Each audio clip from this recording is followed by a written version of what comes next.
এটা কোনো রাজনৈতিক দলের প্রোগ্রাম না, রাজনৈতিক কর্মসূচিও না, এটা একটা সামাজিক প্রোগ্রাম এবং একটা সামাজিক সংগঠনের ব্যানার।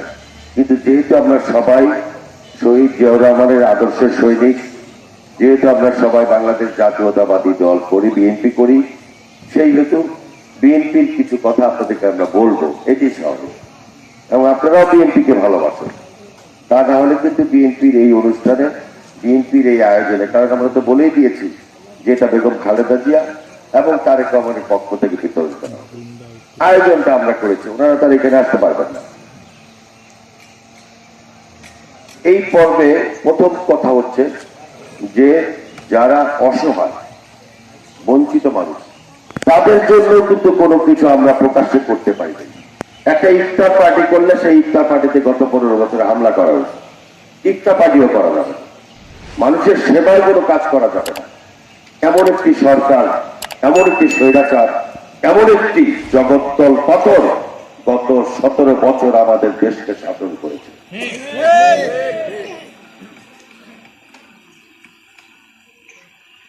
আমাদের বাংলাদেশের বয়স 53 বছর। 53 বছর সময় কিন্তু কম না। আপনি গত 15 বছর 20 বছর আগে মালয়েশিয়া, সিঙ্গাপুর, আমাদের দেশের নিচে তাদের মান ছিল। সেই মালয়েশিয়া, সিঙ্গাপুরে আমরা আমাদের সন্তানদেরকে পাঠিয়ে কাজ করার জন্য অস্থির। আমাদের ছেলেরা হচ্ছে আমাদের দেশের সম্পদ। এই আমাদের ছেলেদেরকে আমাদের দেশে আমরা কোনো কিছু করতে পারি না, তারা মালয়েশিয়া, সিঙ্গাপুরে গিয়ে সেখানে কাজ করে, সেইখান থেকে টাকা পয়সা পাঠিয়ে আমাদের জীবন সংসার চালায়। তাহলে 20 বছর আগে তো বাংলাদেশের চেয়ে মালয়েশিয়া, সিঙ্গাপুরের মান অনেক বেশি ছিল। বাংলাদেশটা কেন মালয়েশিয়া, সিঙ্গাপুরের উপরে উঠতে পারল না? উঠতে পারে না শুধুমাত্র এই দেশের যারা রাষ্ট্র ক্ষমতা ছিল, বিশেষ করে স্বাধীনতার পরে শেখ মুজিবুর রহমানের নেতৃত্বে, পরবর্তীতে শেখ হাসিনা দুইবার জোর করে ক্ষমতায় এসে বাংলাদেশকে দুর্নীতির রাষ্ট্রে পরিণত করেছিল।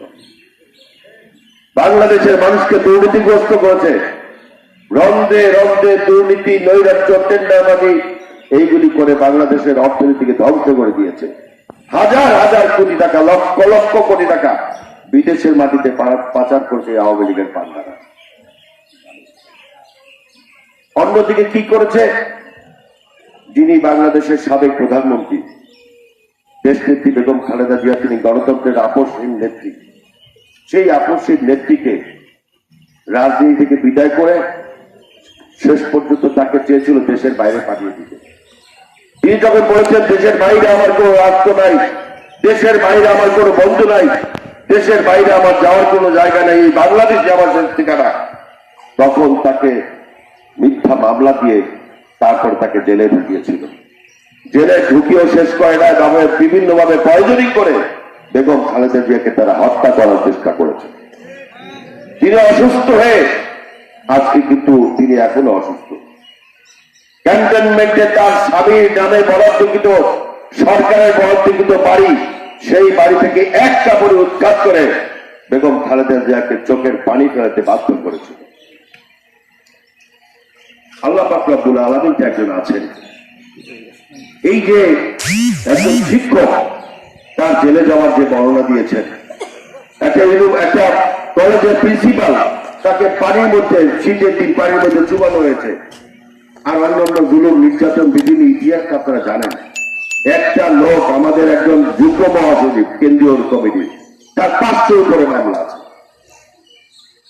আপনারা এখানে তো দেখছেন যে যারা বিএনপি করে প্রতিদিন কোর্টে যায়, বিএনপির কেন্দ্রীয় নেতারা সকালবেলা ঘুম থেকে উঠে রবিবার থেকে বৃহস্পতিবার পর্যন্ত তাদের রুটিন মাফিক হাজিরা দিতে। এইরকম একটা জগত্তল পরিবেশ থেকে আল্লাহ পাক রব্বুল আলামিন আমাদেরকে হেদায়েত, আমাদেরকে রহমত করেছেন। অর্থাৎ এই খুনি স্বৈরাচারের বিদায় হয়েছে। অপরদিকে আমাদের নেতা যারা তারেক রহমান সাহেব, যিনি জিয়াউর রহমান সাহেবের সুযোগ উত্তরসূরি, বেগম খালেদা জিয়ার উত্তরসূরি, তিনি 1/11 সময় ষড়যন্ত্রের শিকার হয়ে তাকে বিভিন্নভাবে অত্যাচার, নির্যাতন করার পরে তিনি আইনের মাধ্যমে জামিন নিয়ে তিনি চিকিৎসার জন্য গিয়েছিলেন লন্ডনে।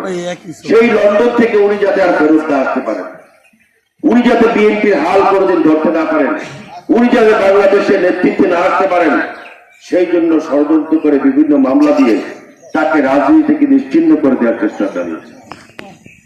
ওই যে বললাম আল্লাহ রাব্বুল আলামিনের বিচার আছে, আল্লাহ রাব্বুল আলামিন তো তার ফয়সালা নিশ্চিত করে গেছেন।